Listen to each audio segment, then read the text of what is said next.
Bueno, estamos en el segundo tema que vamos a ir abordando con Marisol y Seba con respecto a esto de hablemos de dinero.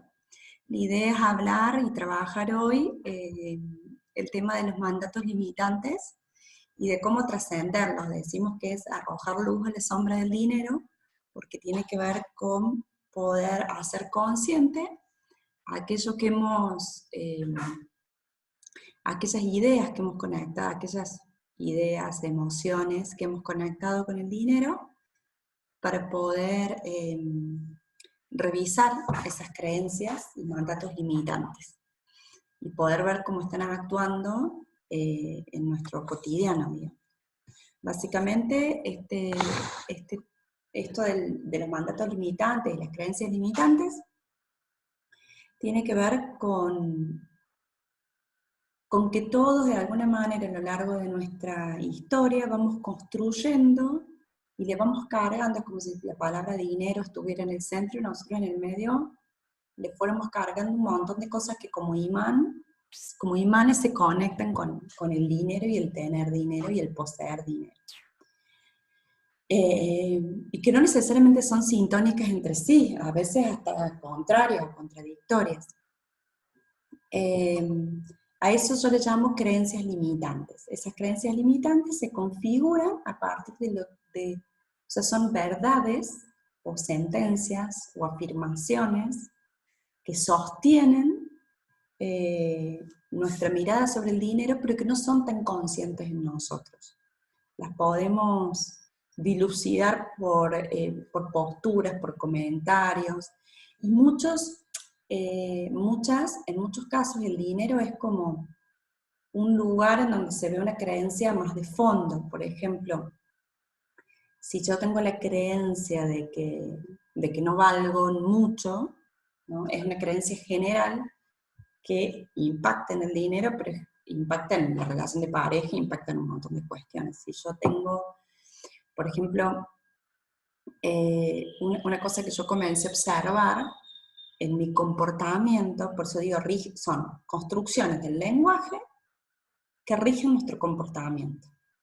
Entonces yo empecé a observar, uno puede ir a partir del análisis del lenguaje o del análisis del discurso propio o de una persona si le está acompañando, puede dilucidar esas verdades, y también a partir de los comportamientos. ¿Qué verdad hay detrás de este comportamiento? Entonces, por ejemplo, yo empecé a observar mi comportamiento cuando yo llegaba a una reunión. Suponete que yo llegaba a una reunión y había 6 sillas y había 2 personas, y yo me sentaba tal vez en una silla linda, ¿no?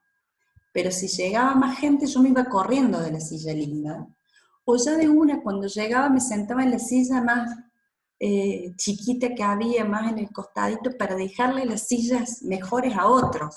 Esto, para dejarle las sillas mejores a otros, es parte del análisis que hago después, cuando empiezo a observar ese comportamiento. Y eso, que parece no tener nada que ver con el dinero, es un comportamiento que tiene que ver con el recurso, con qué recurso me permito tener, qué recurso yo creo que es para otros, y por qué frente a recursos que en ese caso son limitados, hay 6 sillas, yo me voy buscando quedar con la menor parte para que otros tengan la mayor parte, digamos así, gratuitamente. Entonces, con este ejemplo quiero mostrar que nosotros podemos ir viendo que nuestros comportamientos responden a un código de reglas que nos hemos establecido, que ni siquiera son reglas morales, son reglas de cómo queremos que funcione el mundo y cómo creemos que nosotros podemos funcionar en ese mundo, ¿no? Porque algunas pueden tener algún contenido más moral, pero no siempre es desde un lugar moral, sino de que, nada, el mundo funciona de manera que mi rol es dejar el lugar a otros, ¿no? Y eso no tiene juicio moral, es algo que se instaló, ¿no? Entonces el trabajo, en gran parte con el dinero, cuando nosotros vemos que tenemos una traba para tenerlo, una traba para reproducirlo, una traba para sostenerlo, para sostenernos, es empezar a ver O al revés, como contaba el otro día en un Instagram, cuando hacemos y no podemos parar de hacer.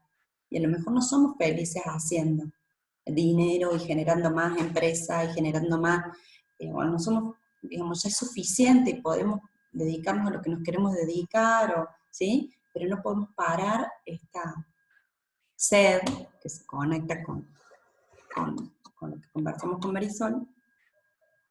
Digamos, cuando hablamos del problema con el dinero, no hablamos solamente de un problema de generación o un problema de conservación, sino de una no relación sana entre el deseo y lo que me sucede con el dinero, ¿no? La reproducción, la obtención, la conservación, como un desajuste, hay algo que hay algo que no funciona, digamos, hay algo que no es coherente, digamos.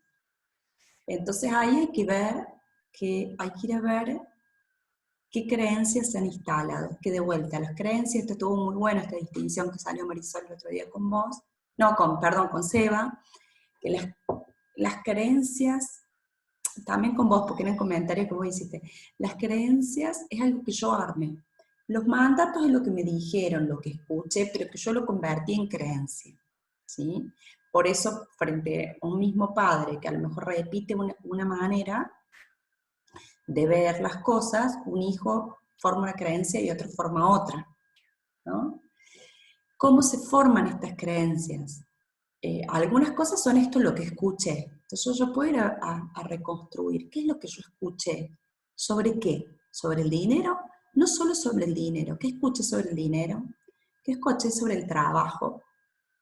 O sea, ¿qué se decía en mi hogar sobre el trabajo? Porque si el trabajo es sacrificio y es lucha, es factible que el dinero no sea algo que venga fácil, ¿no?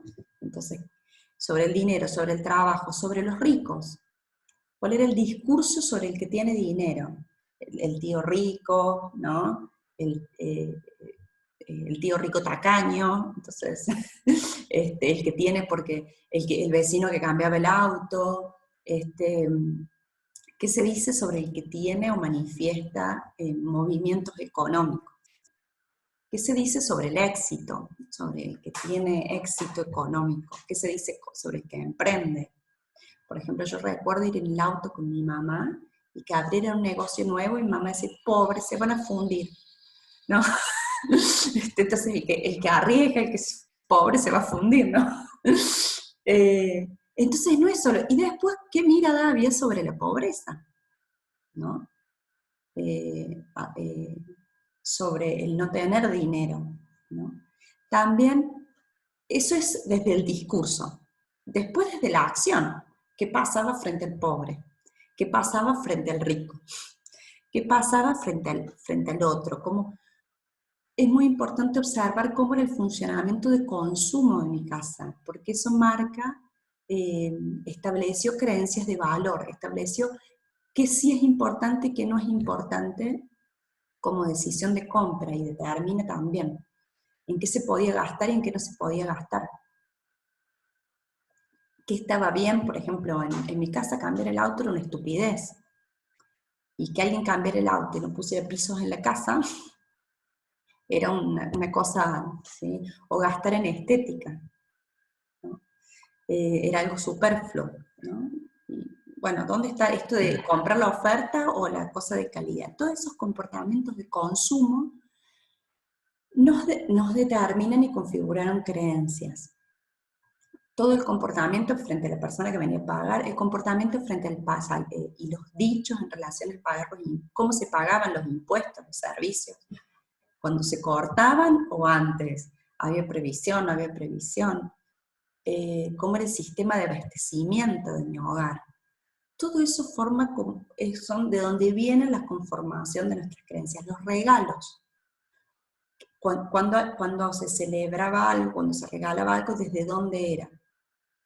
En mi casa era muy importante el toque personal. Así vos compraras un regalo, tenía que tener un envoltorio personal, una cosa hecha a mano, un esfuerzo. Entonces hoy yo siento culpa si compro una torta para ir el domingo a la casa de mi mamá, porque la torta la tengo que hacer con mis manos, ¿no? Como Yo si no eso fuera vale, menos valioso. Ahí está, es menos vale, es menos trucho. valioso. Eso es trucho, Según, comprar la torta es trucho. según tú, claro, Claro, y a lo mejor en otra familia, si no compra, loca, para venir comprar la torta, ¿no? Porque, claro. ¿sí? No, Esto es lo sí. que quiero mostrar, cómo lo que se va configurando es totalmente diferente.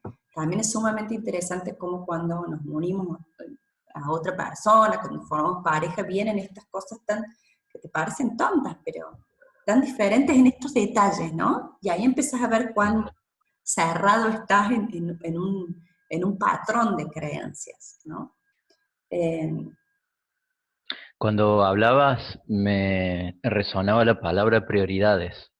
Parece que, digamos, se trata de cuál fue la lista de prioridades que estaba primero y que estaba después, sí, y eso está muy como una vinculado jerarquía. también a cuánto en las familias, o en familias, es el lugar donde crecemos, que a veces hay mezclas sumamente interesantes, cuánto hay sensación de carencia, de escasez generada por este sistema de consumo o no, que no necesariamente tiene que ver con la realidad, ¿no? Con la Ujú. realidad de carencia. Hay personas que han vivido con muy pocos recursos, pero no han tenido sensación de carencia, porque había muchos recursos en el hogar, entonces nunca faltaba la comida. Hoy pueden ver la capacidad de la madre o de una abuela de hacer comida con nada, porque tenían una huerta, entonces podían experimentar, no tenían esta sensación de carencia y desde ahí han desarrollado como un recurso de abundancia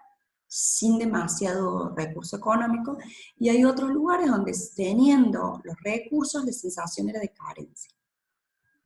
¿Por qué? Porque no se, por ejemplo, creencias limitantes como esta frase, no se puede todo, ¿no? No se puede todo es típico de eso, mira, no se puede todo, o sea, y hay que elegir y hay prioridades, Ujú. que tiene mucho que ver con el límite también que obtenemos como niño de todo no.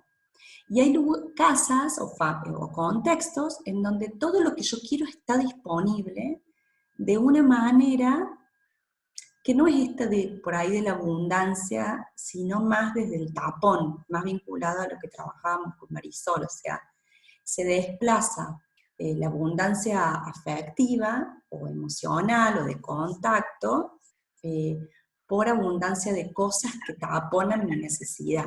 Entonces, si yo quiero un alfajor está, si yo quiero una bici nueva está, si yo quiero, ¿sí? Y no hay fin.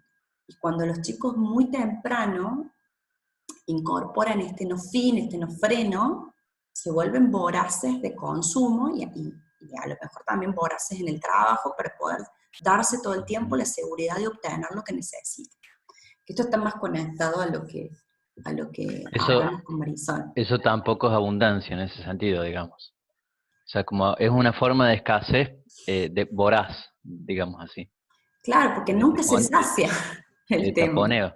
En cambio, la Pero también está dentro de abundancia, la sensación de carencia, eso es lo que voy. sí, a mí no sé, en cambio la abundancia, no sé si la palabra ideal es la abundancia, porque hace poco aprendí que en ecología abundancia es mucho, no es Ujú. riqueza, no es esta diversidad. Por ejemplo, el monocultivo es abundante, te da muchísima soja. Y Bien. el monte biodiverso es rico, porque la Ujú. riqueza, desde la ecología, es esta diversidad, esta nutrición mutua. Entonces me estoy amigando con la palabra riqueza. Bueno, y, también podría pensarse en torno, digo, abundancia o riqueza, o sea, este otro paradigma, no en torno, no en cuanto a la cantidad, a lo que hay o a lo que falta, sino un poco a la diversidad, como decís vos, o a la posibilidad de generarse, digamos, claro, ¿no? en esta Como, familia que a lo mejor no hay mucho recurso económico, porque bueno, no sé si recuerdan, está bueno, yo tomo esto de los capitales de Bourdieu, el capital simbólico, cultural, ujú, financiero y social. A veces el capital social y cultural suplen lo que no tiene el capital financiero o económico. Entonces yo puedo no tener muchos recursos económicos, pero tengo una abuela que sabe cocinar con porotos y legumbres, una cosa alucinante, y tengo mi vieja que elabora cosas, y tengo, entonces no hay un registro de carencia porque hay recursos diversos. Después hay un mix de cosas, porque por ejemplo, mi mamá a mí me hacía todo, pero yo quería tener la cartuchera que tenía mi compañera de colegio, que no era tejida y bordada por su mamá, sino que era la última que venía, que era una cajita, la Little Box, que era una cajita de plástico dura, que tenía todos los colorcitos puestos de tal manera. Y en ese contexto no valoraba demasiado que mi mamá para mí era un perno que mi mamá me hiciera las cosas, ¿no? Porque de alguna manera no se te escucha, Marisol. Ah, se te escucha muy bajito. Es, sí, o sácate el auricular. Me parece que es lo mismo que me pasaba a mí ayer. Ahí. Ahí está. Sí. Bien. Bueno, hay silencio acá ahora. Esto estaba pensando en términos de la abundancia, más bien en términos de disponibilidad de recursos, no de que el recurso esté, onda, quiero tal cartuchera, sino en la disponibilidad de, bueno, si lo que querés es ese especial objeto, digamos, podemos generar algo para lograr comprar esa cartuchera, pero digamos, hacer algo Bueno, juntas hasta lograr que tengas esa cartuchera que vos querés porque valorás, ¿no? O mover, quiero clases de tal cosa, o quiero tal instrumento, quiero tocar tal instrumento. No hay esa posibilidad, pero hay sí la disponibilidad de poner el tiempo a favor, de conseguir el profesor amigo dentro de la red, o sea, como en no en esto, algo que está ya, sino que está bien, en eso es muy para importante. generarse, como dice. Eso que traes es muy importante, primero porque una de las principales cuestiones que hay que ver en esto de las creencias limitantes es qué pasa con el deseo. Muchas veces no está habilitado el deseo, otras veces el deseo es capricho, otras veces el deseo es lo que hay que satisfacer inmediatamente. Y ahí se van configurando también muchas cosas. Entre estas cosas que hay que mirar está el tema del deseo, de la meta, del objetivo, de cuánto, en esto de mi mamá de se va a fundir, también estaba mejor no querer mucho, ¿no? Porque es un problema querer. Entonces, y esto que vos traes está muy bueno porque hay que tener ojo cómo se configure, cómo configuramos. Si bien el trabajo, por lo menos el que yo hago, es más desde el adulto, ir a ver cómo fue para reconstruirse y asumir este lugar de adulto y empezar a armar un código propio, ¿no? Nuevo, que es todo un laburito. Es inevitable que al hacer ese proceso empecemos a mirar a nuestros hijos. Y por ejemplo, con Facu, que tenía un campamento, la pregunta que yo me hago es no qué puedo hacer, bueno, como el ejercicio, sino ayudar, ¿no? ¿Qué recursos tenemos como familia? Y también de poco empezar a trabajar con los hijos. ¿Qué recursos? Esto de que yo ya tengo recursos. Ya hay cosas que yo puedo poner en juego y desplegar que me pueden permitir obtener lo que deseo. Entonces, por ejemplo, con el Facu, cuando estuvo el campamento en cuarto grado, la verdad que no es que, viste, cuando te llega el presupuesto del campamento, primero decís, uy, ¿de dónde saco la plata? Y después de alguna manera empezás como a generar recursos. Pero yo dije, lo hacemos como ejercicio y le digo, ¿qué es lo que vos podés hacer, Facu? Que nosotros podamos poner en juego y que nos generan recursos, pero concreto, de lo que vos haces y disfrutas de hacer. No a ver si le vas a cortar el pasto a tu abuela y que el chico no le gusta cortar el pasto, pero le va a cortar el pasto porque el trabajo es sacrificio y tenés que estar dispuesta a hacer un esfuerzo por lo que quieres.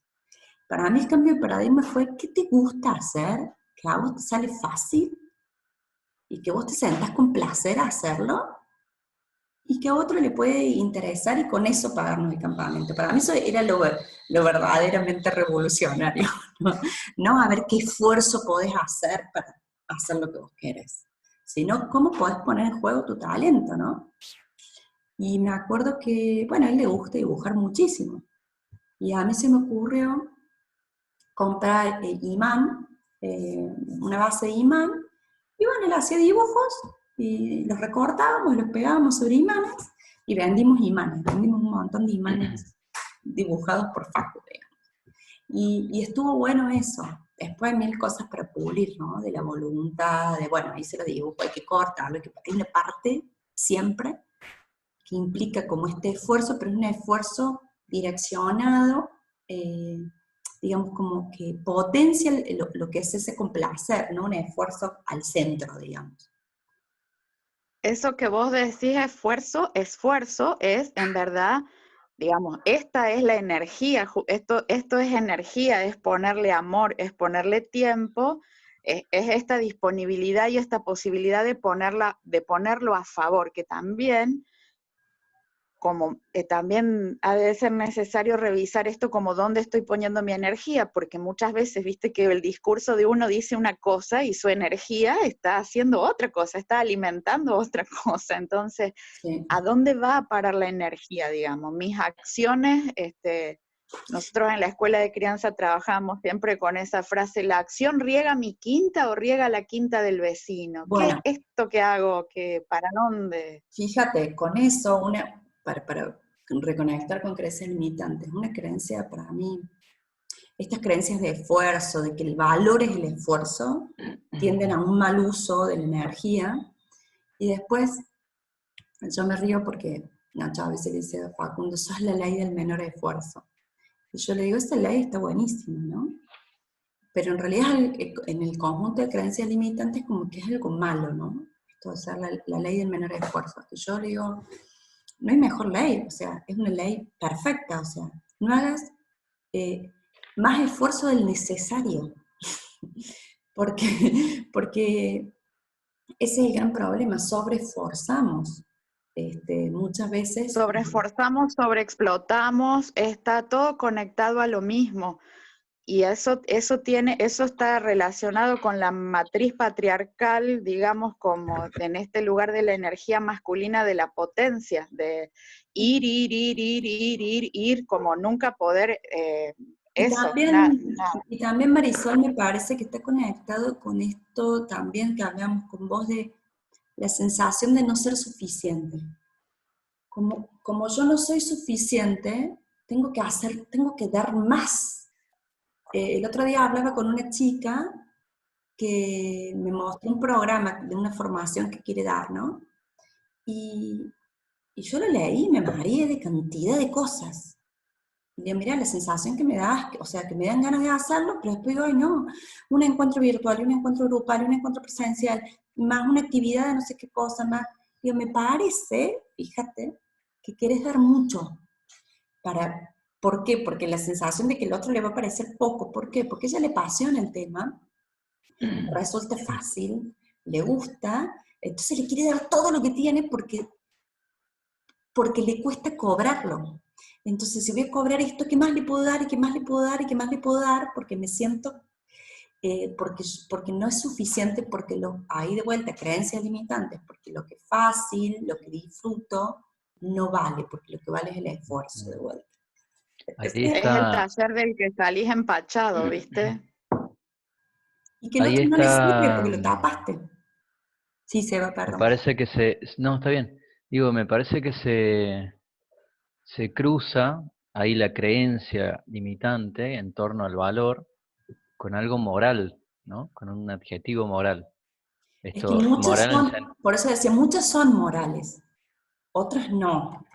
claro, pero también me parece como una moralidad de la productividad, no una moralidad verdadera, esencial, digamos, ¿no? No, no, O por sea, una eso, yo digo que moralidad muchas son morales del porque hay una sistema tendencia productivo. a lo bueno y lo malo, digamos, en las creencias Bueno, limitantes. está bien. Sí, digamos, eso sería algo como valorativo.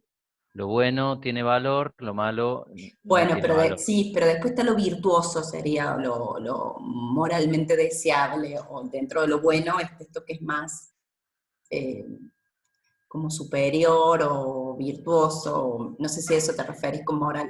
Sí. Bueno, no, me refiero, a ver, primero que nada, que lo anoté en mi cuaderno mientras hablan, que vos comenzaste diciendo que la creencia son construcciones de lenguaje que rigen nuestro comportamiento. Entonces, también tenemos el problema de que el mismo lenguaje que utilizamos para hablar de esto ya está teñido, digamos, de un paradigma. Claro, Entonces por eso yo trabajo con esta nos cuesta reconstrucción encontrar desde el palabras, lenguaje primero. nos cuesta encontrar palabras que se salgan de ese marco, digamos, ¿no? Por eso abundancia o riqueza sigue estando dentro del mismo marco. Ahora que decimos de lo bueno, lo malo, lo verdadero, lo esencial, digamos, es un problema también encontrar palabras que no hayan sido ya tenidas por ese marco, me parece. Yo hablo de, una vez que yo veo mis creencias, de lo que hablo es de, porque nos movemos con creencias, ¿no? De hacernos cargo de nuestras creencias, o sea, empezar a verlas y decir, bueno, ¿cuál es la mía? Ujú. ¿Qué es lo que yo siento verdadero? ¿No? ¿Cuál es la verdad desde donde yo veo y puedo, ¿no? Y ahí lo que empieza es como a ablandarse esa creencia, a reconfigurarse en una afirmación, yo digo, en donde yo realmente puedo habitar. Yo no comulgo, nos queda un minuto, pero de último hacemos el otro. No comulgo mucho con practicar esto desde el pensamiento positivo, ¿viste? De Luis Hay, El Secreto, de pararme y decir soy abundante cuando no tengo que ser.